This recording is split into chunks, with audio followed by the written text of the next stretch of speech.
सुदर्शन श्री चक्र जी की एक रचना है, बहुत सुंदर। श्री कृष्ण उस ग्रंथ का नाम है, उसमें उन्होंने बड़ा सुंदर वर्णन किया है। ये घूमते टहलते मथुरा चले गए, कौन? नंद बाबा। और वहां गए तो देखा गर्गाचार्य जी हैं।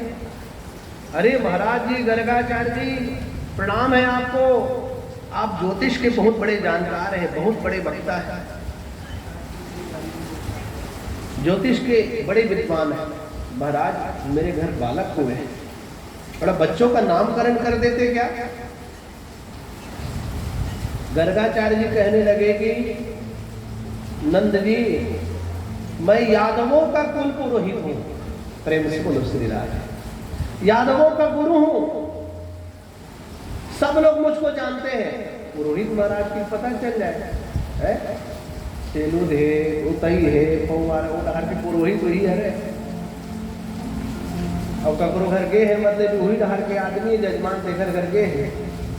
पहले पुरोहित एक होते थे, और पुरोहित से पता चल जाता तो महाराज है ना, वो ऊपरी चौकिया घर के पुरोहित है। महाराज न देख के जजमान न बता दे, कैसे बताए नहीं भैया? बोले ये वही का पुरोहित है। गर्गाचार्य जी कहते हैं मैं यादवों का पुरोहित हूं, और तेरे घर जा करके बच्चों का नामकरण करूंगा ना, एक कंस को पता चल जाएगा। ये महाराज यादव मन के सब लइकल मैं खोज खोज के मारत हूँ, कौन ढर जाके लइका को नामकरण करते, यही मोर का लेकर निपटा दी का, मार देंगे, तेरा नामकरण नहीं कर सकते। अच्छा और समस्या? बोले गर्गाचार्य जी, लइका बिस्तर के गर्दन एक करवट लिस्ट लेकर बढ़ता है, बड़े जन उत्सव मना रहे। कई जन्म इतने होते ना, बड़े जन उत्सव, और नामकरण संस्कार में कहानी करवे पार्टी कैसे? अधिक बड़ उत्सव है, बाजा बजा कर सब ला बलवा डरवे, तब तो गड़बड़ होती ही। बोले ऐसे में नहीं, एकांत नहीं है तुम्हारे पास? बोले महाराज मैं एकांत में करूंगा। तो गर्गाचार्य जी कहे तो ठीक है, एकांत में करोगे तो मैं आऊंगा, लेकिन कहाँ करोगे? गौशाला में, गोष्ठ में। कितना सुंदर स्थान है, गाय का कोठा, कोष्ठ, जिसे बाद में गोष्ठ कह दिया गया। हम अपन छत्तीसगढ़ी में कोठा के थे, कोठार गौ माता रही थे। और वहां जाकर के गोष्ठ में, गाय के स्थान में, वहां पर नामकरण करेंगे, किसी को बताना नहीं। बोले ठीक है। और महाराज देखो भगवान का नामकरण कब हो रहा है? 3 महीने के बाद। धर्मशास्त्र की आज्ञा है कि किसी भी बालक का जन्म होता है, संतान का जन्म होता है, तो 3 महीने के पहले नामकरण नहीं होता। पुराना गांव में बड़े बाबू और बड़े नोनी करके संबोधन करते हैं। नोनी बोले, बाबू बोला, यही पहचानता है। अब लइकल लेके है दाई लगी वरी करा कर, देख तो महाराज काका बैठी, नाम लो पहली पूछ करे। अरे रुक तो जा थोड़ा सा। नहीं महाराज देख ले, लइकल देखे कि लेकर रहूं नहीं रहूं,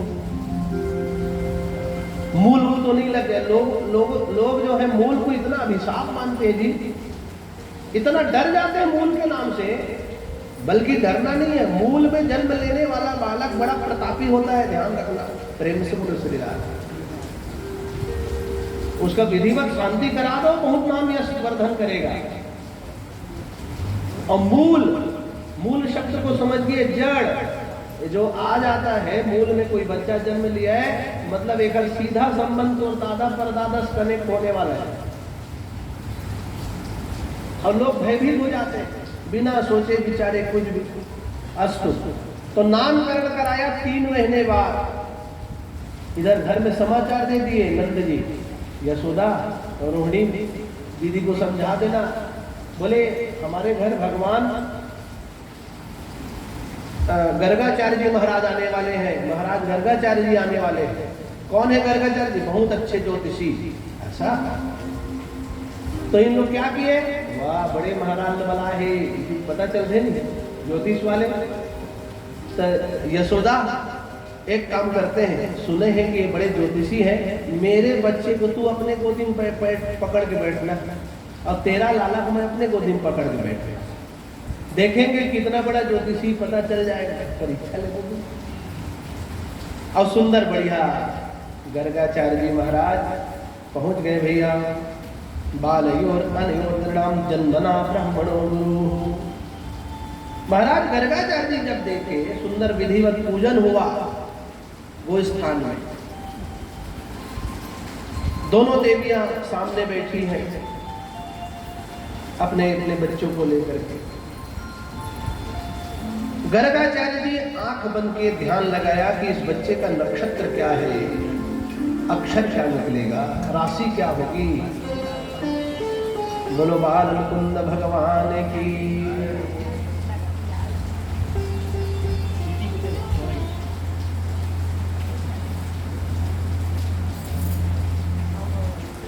गर्ग जी कहते अयम ही रोहिणी पुत्रो रमयम सुहृदोगिणी। आंख बंद किया तो क्या देखा, अरे क्षीर सागर पर भगवान शेष का दर्शन हो रहा है। और कैसे शेष, जिन्होंने अपने मस्तक पर धरती को उठा लिया, पृथ्वी को देखा। अरे ये बालक अयम ही रोहिणी पुत्रो रमयन सुहृदय गुणैहि। हे यशोदा, ये तेरी गोद में जो बच्चा है ना, ये रोहिणी का बेटा है। सब परेशान है, अरे बहुत बड़ ज्योतिषी है, देखे अगला बदला करके बिल्कुल महाराज मन की परीक्षा बोलते देगा ईश्वर भैया सुनता रखे दीजिए। ज्योतिषी आपको संयोग से ईश्वर कृपा इधर भी है। कुशल विकट आते बहाना कर करके और पकड़ा देते ना, झूठ बोलता से अरे देंगे। अरे महाराज क्षमा कर, एक से एक आदमी है। अयम ही रोहिणी पुत्रो, ये रोहिणी का बेटा है। रमयम सुहृदय ही आख्यास्यते राम इति बलाधिक्या फलम विदुः। इसका नामकरण कर रहा हूं। इस भूमंडल में, इस ब्रह्मांड में इसके जैसा बल किसी के पास नहीं होगा। अरे हाथ जोड़ ली, इसके जैसा बल किसी के पास नहीं होगा। एक और विशेष बात, इसको देख करके बड़े से बड़े धुरंधर शांत हो जाएंगे, उनको सुख की प्राप्ति होगी। राम, इसलिए इसका एक नाम बलराम होगा। बोलो बलराम जी महाराज की।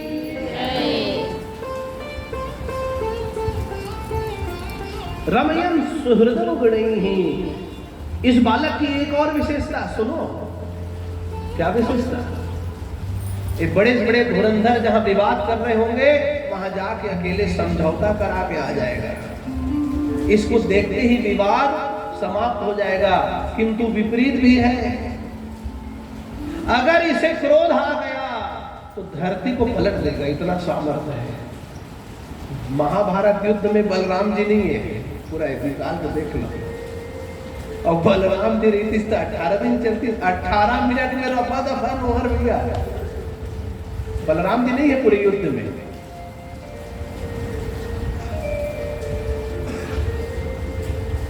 जय हो महाराज, कृपा कर। इसे लोग संकर्षण के नाम से जानेंगे। हाँ महाराज, प्रभु दूसरा बालक भी है, कृपा कर दीजिए। आंख बंद के गर्गाचार्य जी ने क्या देखा? जगत नियंता जगदीश्वर सशंख चक्रम सकिरीट कुंडलम। ओहो अद्भुत स्वरूप, 4 भुजाओं पर, एक में शंख चक्र गदा पद्म वनमाला से विभूषित अनंत देवेश भगवान नारायण का दर्शन हुआ। गर्गाचार्य जी को मन ही मन प्रणाम किया। प्रभु आपके नाम करना है। अरे आपका क्या नाम? हरि अनंत, हरि कथा अनंता। अरे आपकी क्या मैं कथा और आपके नाम को वर्णन करूं प्रभु? आपका आगमन हुआ है, पर भी मुझ पर कृपा आपने किया है, अवसर दिया है, अवश्य आपका नामकरण करूंगा। आसन वर्णास्त्रयो ह्यस्य गृह्णतो नियुगम तनोः शुक्ले रक्तस्तथापि इदानीं कृष्णतां गतः। गर्गाचार्य जी कहने लगे, यशोदा, रोहिणी ने जिसे अपनी गोद में रखा है ये तेरा बेटा है। ये कहा जाएगा तेरा बेटा, लेकिन है ये किसी और का बेटा। अब बोलो यशोदा जी को कहाँ उतना समझ आएगा? तो बाद में पता चला ना ये तो देवकी की संतान है। महाराज आपकी बातें समझ नहीं आ रही है, मत समझो। बोले तेरे बच्चा हर युग में जन्म लेता है। ऐसा महाराज? आसन वर्णास्त्रियो, किसी युग में ये शुक्ल वर्ण सुंदर श्वेत वर्ण का, सुंदर गौर वर्ण का था, किसी युग में रक्त वर्ण था, किसी युग में पीत वर्ण वामन के रूप में जन्म लिया, और इस बार इस बार कृष्णताम गता काला बन के आ गया है। ऐसा महाराज? बोले हाँ। प्रागयम वसुदेवस्य क्वचित जातस्तवात्मज, तब आत्मज तुम्हारा बेटा कभी वसुदेव का भी बेटा है, इसलिए इसका एक नाम वासुदेव पड़ेगा। बोलो वासुदेव श्री कृष्ण की।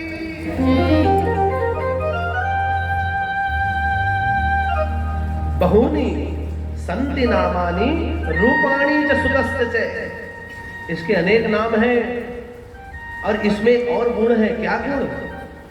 ये जो दिख रहा है ना छोटा सा लाला, आकर्षति इति, ये जिसको देख लेगा उसकी सारी शक्ति खींच लेगा, उसको अपनी ओर खींच लेगा। इसके भीतर इतना आकर्षण है जो दूसरे को कर्षित कर दे, खींच ले, इसलिए इसका एक नाम कृष्ण है।